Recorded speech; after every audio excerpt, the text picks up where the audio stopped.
Hello everyone. GeM 2021 physics के paper का ये क्वेश्चन नंबर 39 है। और ये थ्योरेटिकल क्वेश्चन है, बहुत ज़्यादा इसमें हमको कैलकुलेशन नहीं करना है।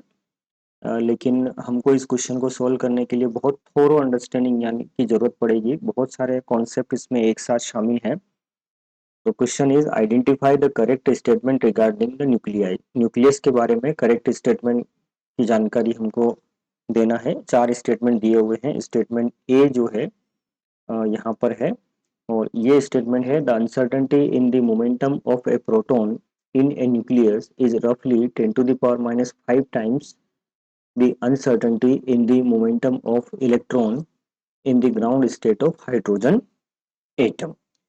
तो ये जो क्वेश्चन है ये इसमें ऑप्शन नंबर ए को अगर हम देखें तो ये अनसर्टेनिटी इन मोमेंटम पूछा गया है। तो जनरली अनसर्टेनिटी जो है वो इस तरह से होती है कि आपका जो अनसर्टेनिटी का प्रोडक्ट होता है वो greater than or equals to H cross divide by 2 होता है। और अगर ये आप यहाँ से डेल्टा पी को कैलकुलेट करते हो तो वो greater than or equal to H cross by 2 into 1 by delta x हम उसको लिखते हैं। अब न्यूक्लियस की बात करें तो न्यूक्लियस की जो रेडियस होती है वो ऑफ द ऑर्डर होती है 10 to the power minus 15 metre.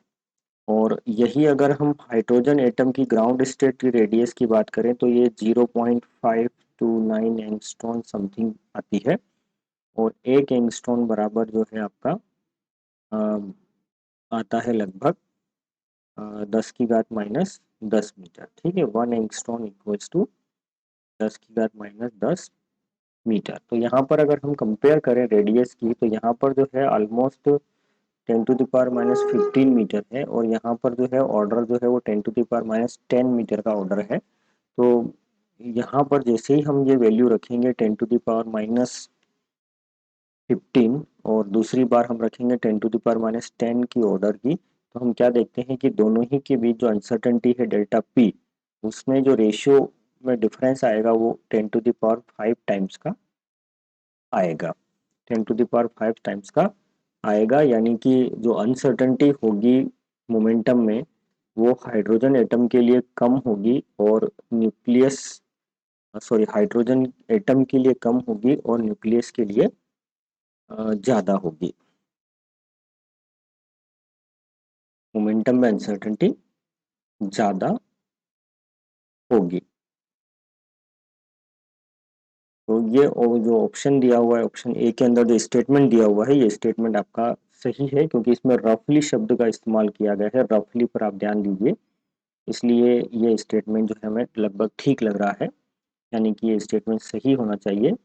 उसके बाद में the volume of a nucleus grows linearly with the number of nucleons in it, यानी कि न्यूक्लियॉन्स बढ़ने के साथ साथ में न्यूक्लियस का वॉल्यूम भी रेखीय रूप से बढ़ता है, लीनियरली बढ़ता है। तो हम जानते हैं कि जो रेडियस है किसी न्यूक्लियस के लिए उसको हम R zero into A to the power 1/3, ये हमारे पास में एक टिपिकल एक्सपेरिमेंटल फार्मूला है, और इससे हम देते हैं। तो अगर हम वॉल्यूम की बात करें न्यूक्लियस के लिए तो ये होगा आपके पास में 4/3 पाई आर क्यूब, और इसमें हम आर की वैल्यूज को सब्स्टिट्यूट करेंगे तो हमारे पास में आएगा 1 की power 1/3 to the power 1/3 sorry 3, और ये आपका आएगा 4/3 pi r nought cube into ए।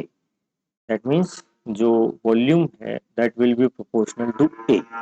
तो यहाँ पर ये लीनियरली डिपेंडेंट है, क्योंकि ए की सिंगल पावर यहाँ पर आ रही है, इसलिए ऑप्शन बी जो है आपका वो भी सही है।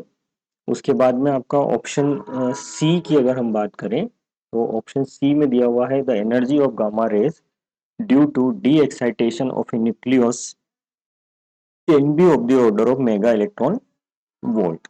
तो ये स्टेटमेंट ट्रू है, क्योंकि जब हम न्यूक्लियर रिएक्शंस की बात करते हैं, specially DK of a nucleus in terms of gamma radiations, तो वहाँ पर हमारे पास में गामा रेडिएशंस की जो टिपिकल एनर्जी वैल्यूज आती है वो of the order of mega electron volt आती है। तो ऑप्शन नंबर सी यहाँ पर सही है। और जो ऑप्शन नंबर डी है उसमें हमारे पास में पूछा गया है कि जो 56 आयरन का न्यूक्लियस है वो सबसे ज़्यादा स्टेबल है। तो ये स्टेटमेंट भी सही है, क्योंकि हमारे पास में एक बाइंडिंग एनर्जी पर न्यूक्लियन का कर्व होता है। इस कर्व को मैं रफली यहाँ पर ड्रॉ कर रहा हूँ, जिसमें ये आपका ए नंबर रहता है और यहाँ पर आपका बाइंडिंग एनर्जी पर न्यूक्लियन।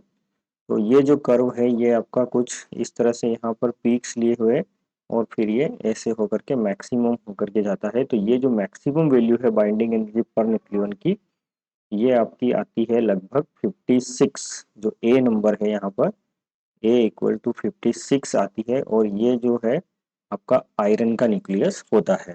तो बाइंडिंग एनर्जी पर न्यूक्लियन जिस न्यूक्लियस के लिए सबसे ज्यादा होगी वो न्यूक्लियस ज्यादा स्टेबल कहलाता है। तो यहाँ पर आयरन 56 जो है सबसे ज्यादा स्टेबल न्यूक्लियस है। ये स्टेटमेंट आपका सही है। यानी कि यहाँ पर जो स्टेटमेंट दे रखे हैं, चार स्टेटमेंट इस क्वेश्चन के अंदर, उसमें हमारा ए सही है, बी सही है, सी सही है और डी भी सही है। तो इस क्वेश्चन का जो आंसर है वो है कि चारों ही ऑप्शन हमारे यहाँ पर सही है। Thank you.